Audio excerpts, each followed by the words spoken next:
My parents treated me like a servant while worshipping my sister. Now they're just spectators in the life they tried to destroy. I'm a 27-year-old man, and I grew up in a household where I was never truly wanted. From the moment I could understand words, my parents made it clear I was a burden, an afterthought. They weren't outright cruel like you'd see in movies, no harsh insults or physical punishments, but they had small, calculated ways of letting me know I wasn't important. My younger sister, on the other hand, was treated like royalty from the day she was born. It was obvious I was just an accessory in her life. If she wanted a toy, she got it. If I wanted something, I was being ungrateful. If she cried, my parents dropped everything to comfort her.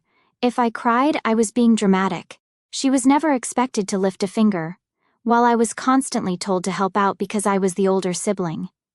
That meant cooking, cleaning, and making sure she was taken care of. Responsibilities that became entirely mine once I hit my teenage years. It didn't stop at home. My parents had a way of ensuring I never had too much freedom. Every opportunity I got, they found a way to take it from me. If I wanted to join a club at school, suddenly I had too many responsibilities at home to make time for it. If I wanted to go out with friends, they'd say they didn't feel well and needed me to stay home. Scholarships, the ones I worked so hard for, they refused to sign the necessary paperwork, claiming I was being selfish for wanting to leave. The manipulation was constant. If I ever pushed back, my parents would turn on the waterworks. They'd tell family members how difficult I was, how much they had sacrificed for me, how I never appreciated them. Then I'd get calls from aunts and uncles telling me to be nicer to my poor parents. By the time I turned 18, I was done. I left home for college the second I could, even though it meant struggling financially. My parents refused to support me, so I worked multiple jobs just to get by. It was exhausting, but it was still better than living under their thumb. That's when I met David. David was my best friend's dad, and he was everything my parents weren't: warm, supportive, encouraging. It started small, inviting me over for dinner when he knew I was skipping meals to save money, giving me little bits of advice when I felt lost. But over time, he became the father I never had. He celebrated my wins, helped me through my losses, and never once made me feel like a burden. My actual parents hated it. At first, they brushed it off, acting like it was ridiculous that I was spending time with some random man. But as the years went by and David's role in my life became more obvious, they got more aggressive. They started making snide comments whenever I mentioned David. If I posted about him on social media, they'd leave passive-aggressive comments or text me things like, "Glad to see you found a real father. Don't forget who raised you." They never invited me home for the holidays, but if I spent them with David's family, they acted like it was a betrayal. But I was thriving without them. I worked hard, graduated, and landed a stable job. My life was finally mine, and I wasn't going to let them guilt me back into that toxic cycle. David, meanwhile, never once pushed me to choose between him and my parents. Over time, he started referring to me as his son more and more. It wasn't a single moment but a gradual shift, first in private, then with friends, and finally at a family gathering where he casually introduced me as, "Oh, this is my son." He didn't hesitate. He didn't add a disclaimer. For the first time, I felt like it was true, not like a son, just son. For the first time in my life, I felt like I belonged somewhere. The moment my parents found out, they didn't take it well. A few days after David introduced me as his son at the family gathering, my phone lit up with a call from them. I stared at the screen for a second. They almost never called. Most of our interactions were through passive-aggressive texts, or, if they needed something, an email with a subject line like urgent that always turned out to be anything but. I let it go to voicemail. 10 seconds later, another call. Then another. On the fourth attempt, I answered. They started off with a long pause, followed by a deep, shaky breath, their signature move whenever they were gearing up for a guilt trip. They wanted to know if it was true, if I had really let some man replace them. They sounded heartbroken, like they had just found out I'd been leading a double life as a criminal. They kept saying how hurt they were, how they never thought I'd be so cruel. Then came the demand. I needed to apologize immediately. Calling another man dad was a betrayal, they said, unforgivable, disgusting. What kind of son does that? What would people think? They kept talking, but I wasn't listening anymore. I knew this game. They'd push just hard enough until I broke and agreed to whatever made them feel better. But this time, I didn't play along. I told them there was nothing to apologize for. David had been more of a father to me than they ever were. Silence. Then a sharp inhale, offended, dramatic. They hung up. I didn't think much of it at first. I should have known better. A few hours later, I got a notification that they had liked an old photo of mine from 2 years ago. Then another. Then a random comment under a post about my work promotion. Not a congratulatory comment, of course, just a vague, "Oh, interesting." The next morning, more notifications. They were going through my social media, liking random things, making sure I knew they were watching. Then came the texts. They hoped I was doing okay. They were worried about me. They hoped I wasn't being influenced by the wrong people. They just wanted to make sure I wasn't being manipulated. I ignored it. By noon, my sister had texted. She was 24 now, still the golden child, still comfortably nestled under our parents' control. She didn't ask how I was. She didn't check in. She just wanted to know why I was being so cruel to our parents. She threw in the classic lines, "They did everything for us. They sacrificed so much. They're devastated." Then came the part I was waiting for. "They're your parents. You only get one set." I didn't respond. Later that night I finally called them back. I asked them point blank why they never defended me, why they let me be treated like I didn't matter. They sighed, another classic move, then said we didn't want to make things worse. That was it. That was the reason. Not that they didn't see it, not that they disagreed, just that standing up for me wasn't worth the trouble. I hung up. That night, I blocked my parents on Instagram. By morning they had switched tactics. Family members started reaching out. Some were subtle, they just miss you so much. Others went straight for the guilt trip. I don't know if I could ever do that to my own parents. It didn't matter how I explained it. They didn't want to hear about the years of neglect, the manipulation, the way they only cared about control. To them, they were just heartbroken parents abandoned by their ungrateful son. David, of course, saw right through it. He told me something that stuck with me, that love isn't about ownership, that just because someone raised you doesn't mean they have the right to mistreat you, that real family is the people who show up for you, not the ones who expect loyalty just because of blood. That was when I knew I wasn't going to let them guilt me back into their life. The next text from my parents was an ultimatum. "If we're not your parents, don't ever ask us for anything again." I stared at it for a second, then responded, "You've never given me anything to ask for." Blocked. At first, there was silence. No texts, no calls, no flying monkeys. For the first time in years, I felt free. But I knew better. My parents weren't the type to let things go, and I was right. The silence was suspicious, and I knew blocking them wasn't the end of it. I just didn't expect them to escalate so fast.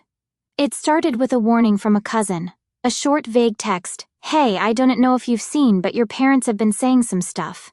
Might want to check Facebook." I didn't need to check, I already knew the playbook. But curiosity got the best of me. Sure enough, their page was filled with vague, dramatic posts, the kind designed to get sympathy without directly admitting what happened. Things like, "It breaks our hearts when parents give their whole life for a child, only to be abandoned for strangers," or, "Some people forget who was there for them when it mattered." They were followed by floods of supportive comments from distant relatives and old family friends. "You're such good parents. You don't deserve this. He'll realize one day how much he's hurt you." I rolled my eyes and closed the app. But it didn't stop there. I started getting messages from family members I hadn't spoken to in years. Some were concerned. Others were more direct, telling me how selfish I was, how ungrateful I had become. One aunt even asked if I was being brainwashed by David. Then my sister got involved. Unlike me, she never had to question where she stood in the family. She got the praise, the support, the unconditional love, so of course she backed them completely. Out of nowhere, I got a text from her. No greeting, no small talk, just one sentence. "You're a disappointment." Blocked. A few hours later, I noticed I was no longer following her on social media. I checked her page. Yep, she had blocked me too. At this point, I thought they had reached their limit. I was wrong. A week later, I was at work when the receptionist called me up front. She looked uncomfortable. That was my first red flag. The messages had been relentless. First vague guilt-tripping, then accusations, then outright threats. I knew they weren't going to stop, but I didn't expect them to escalate so quickly. When the receptionist called me up front, I had a sinking feeling. And there they were, standing in the lobby, looking around as if they had every right to be there. Their faces held tight, forced smiles. The moment they spotted me, they started talking loudly. They needed to talk to me. This wasn't how families acted. They deserved a conversation after everything they had done for me. I couldn't even give them 5 minutes. People were staring. The receptionist was shifting awkwardly, unsure if she should intervene. I didn't argue. I didn't raise my voice. I just told them to leave. That's when the tears started. They began listing every sacrifice they had ever made for me, how they worked so hard to give me a good life, how they always loved me, how they didn't understand where they went wrong. The security guard had seen enough. Within minutes they were being escorted out, still calling my name, still playing the victim. I went back to my desk like nothing happened. 2 days later, the letters started, long dramatic letters mailed to my apartment, pages filled with memories of my childhood, underlined sentences about how much they loved me, guilt trips about how they had given me life and I was throwing them away. I didn't read them, straight to the trash. David didn't even seem surprised when I told him. He just shook his head and said, "Real love isn't conditional." Then came the next big event, my sister's wedding.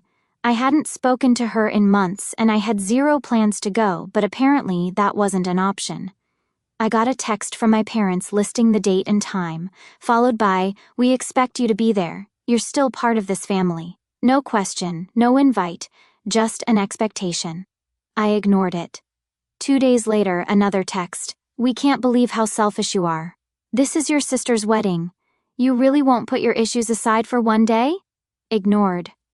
Then a final message from my sister. "If you're not willing to apologize to our parents, you're not welcome at my wedding." That one, I answered. Good. I wasn't planning on going. Blocked. Apparently, that was the last straw. My parents lost it. I found out later from a cousin that they had gone off at a family gathering, full meltdown, screaming about how David had stolen me, how I was brainwashed, how I was throwing away my family. People were starting to see it now. Some relatives still took their side, but others, they were starting to back away. They weren't defending them anymore. They weren't agreeing with them. If I thought my parents were done after the wedding fiasco, I was wrong. Blocking them, refusing to engage, it only made them more desperate. And when they got desperate, they got messy. The first thing they did was take their smear campaign public. Their Facebook turned into a battlefield. At first it was vague, cryptic posts about selfish children, but then they got bolder, directly calling me out, twisting the truth to make themselves the victims. Some people bought into it. Others started pushing back, asking why their perfect son had cut contact. The cracks in their narrative started to show. They wrote long, rambling posts about how they sacrificed everything, how I had cut off my real family for strangers, how it was heartbreaking to watch their own child be brainwashed. Some relatives still ate it up, commenting things like, "You're such strong parents. He'll realize one day how much he hurt you." Others just stopped engaging, but that wasn't enough for them. They needed to do more damage. First, it was the Facebook posts. Then family members started reaching out, urging me to reconsider. The messages grew more desperate, more aggressive.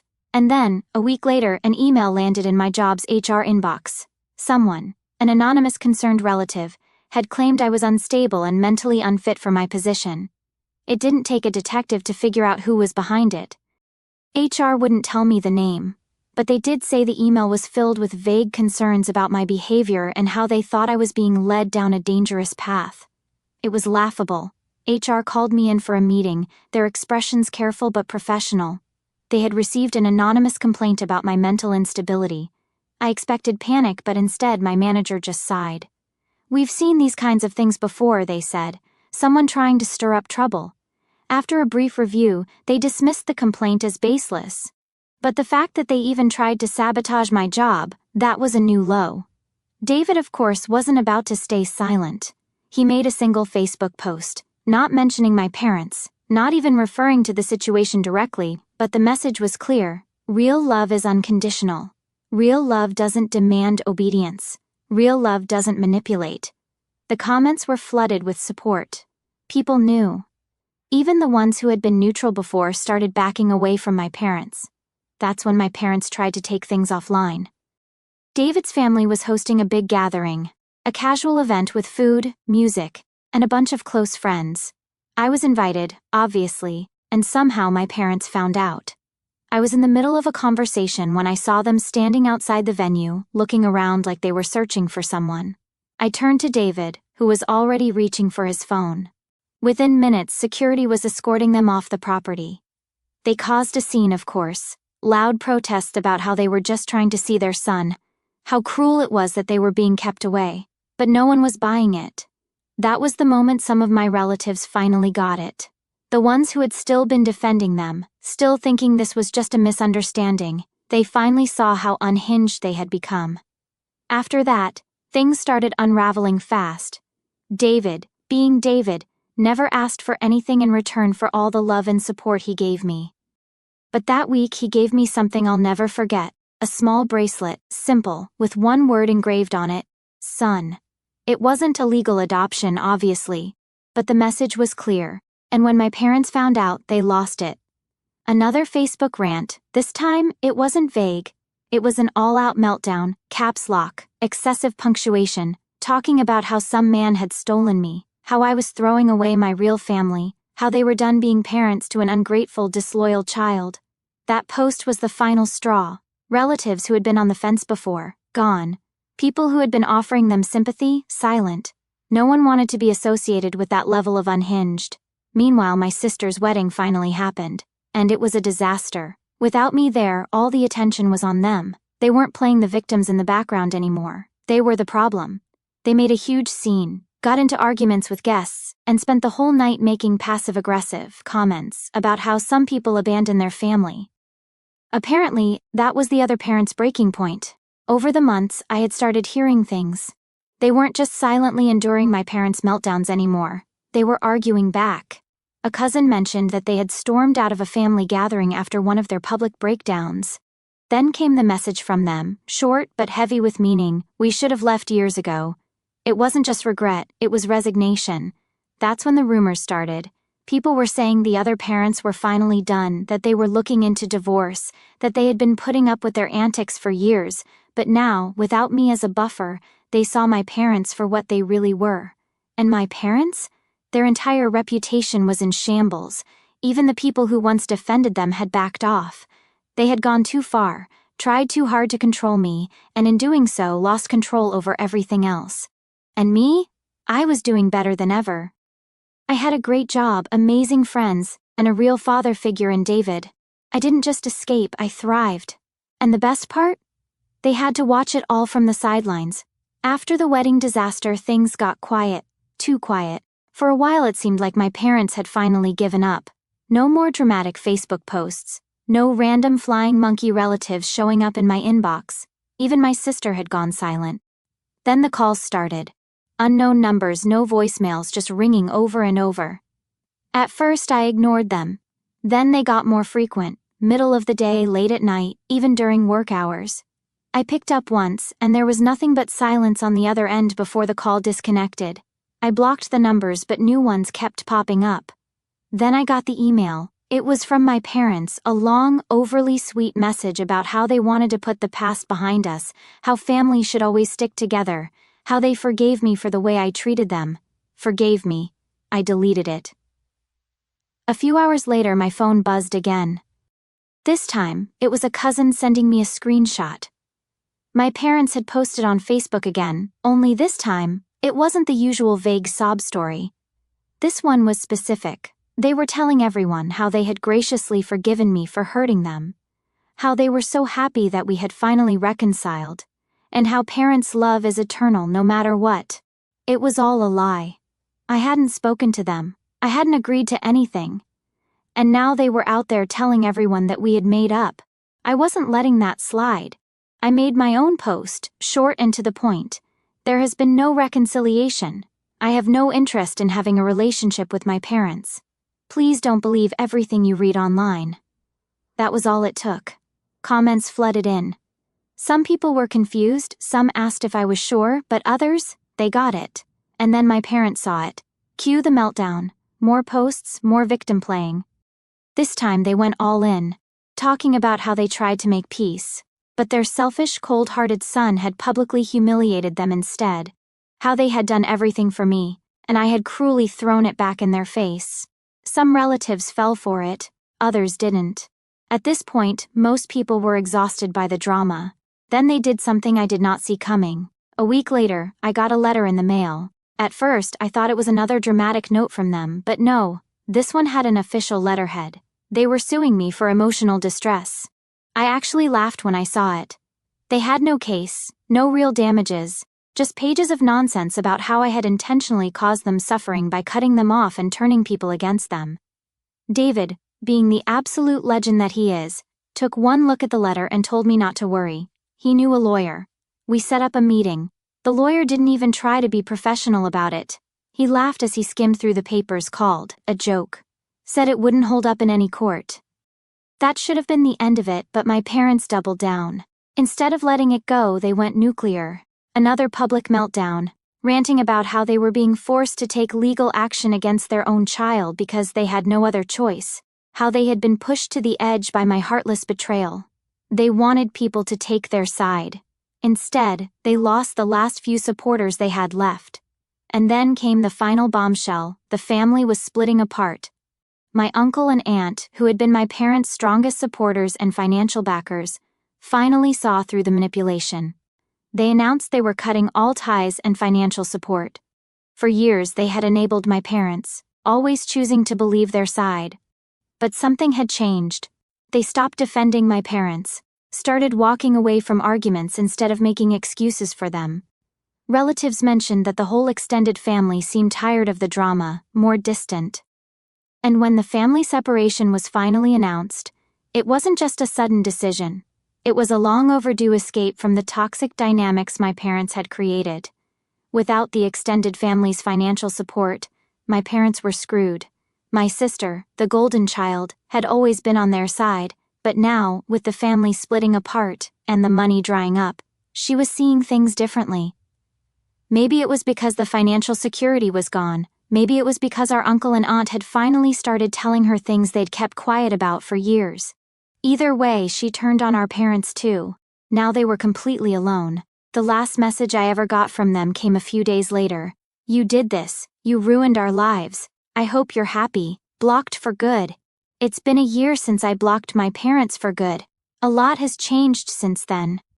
For the first time in my life, I feel free. No random calls from flying monkey relatives. No social media smear campaigns, no guilt weighing on me every time I make a decision that benefits me instead of them. And the best part? My life is better than ever. Work has been going great. I got a promotion a few months ago, and my financial situation is the most stable it's ever been. I've been traveling more, meeting new people, and actually enjoying my life without feeling like I have to look over my shoulder. David, of course, has been there through all of it. He's not just my best friend's dad anymore, he's my dad. He introduces me that way to everyone, and I don't correct him. I stopped thinking of it as an honorary title a long time ago. He's the one who supports me, celebrates my wins, gives me advice, and makes sure I have a place to go on the holidays. Speaking of holidays, last Christmas was the first time I felt truly at home. David's family welcomed me like I'd always been there. I sat at a full dinner table, surrounded by warmth, laughter, and people who genuinely cared about me. For the first time, I wasn't just an outsider trying to fit in. I belonged. Meanwhile, my parents' lives are in ruins. After the separation, they were cut off completely. They lost the house, the financial safety net, and the reputation they spent years building. They had to move into a much smaller place, a far cry from the image they always tried to maintain. Their social standing is gone too. The relatives who used to defend them have distanced themselves. No one wants to be associated with them after seeing how far they were willing to go to manipulate and control me. And as for my sister, the golden child, she finally saw the truth. At first, she stayed on their side after the separation, but without the financial support, the cracks started showing. She saw how manipulative they could be, how exhausting it was to constantly manage their emotions, how it was never enough no matter how much she tried to please them. At first, she defended them fiercely, dismissing everything I said as overreaction. But after the separation, cracks started to form. Without the financial support, she saw firsthand how draining they were. She admitted they were exhausting to deal with, how nothing she did was enough. Then one day, she sent a short message. I see it now. She saw what I had been dealing with for years. I accepted her apology, but I wasn't in a rush to rebuild anything. She may have been a victim of their manipulation too, but that doesn't erase the things she did or said to me. For now, I'm keeping my distance. My parents have become ghosts. They used to be the respected heads of our extended family, the ones who held the family together, the ones who were always right no matter what. Now they're an embarrassment. At a recent family gathering, a cousin of mine casually mentioned that someone had leaked old screenshots of my parents' manipulative messages. The fake concern, the guilt trips, the blatant emotional blackmail. It was all out in the open. They have no defenders left, no one to spin their lies. 2 weeks ago, they made their final move. Their final email was a mix of apology and manipulation, a desperate attempt to regain control. They listed all the times they had loved me, conveniently skipping over the years of neglect. They insisted they had changed, that they had forgiven me for cutting them off, as if it had ever been their place to forgive.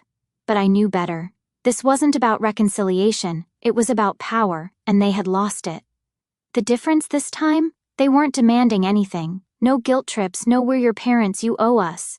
Just desperation, a final attempt to reel me back in now that they had lost everything. I didn't respond. I didn't even read the whole thing. I just left them on read. That's the part they never understood. It was never about punishing them. It was never about revenge. I just don't care anymore. My life has moved on. I have a real family now, people who love me without conditions. Cutting them off was the best decision I ever made. And the best part, they have to live with it. They have to watch from the sidelines while I build a life so good, so fulfilling, that they can never be a part of it. They lost and I won.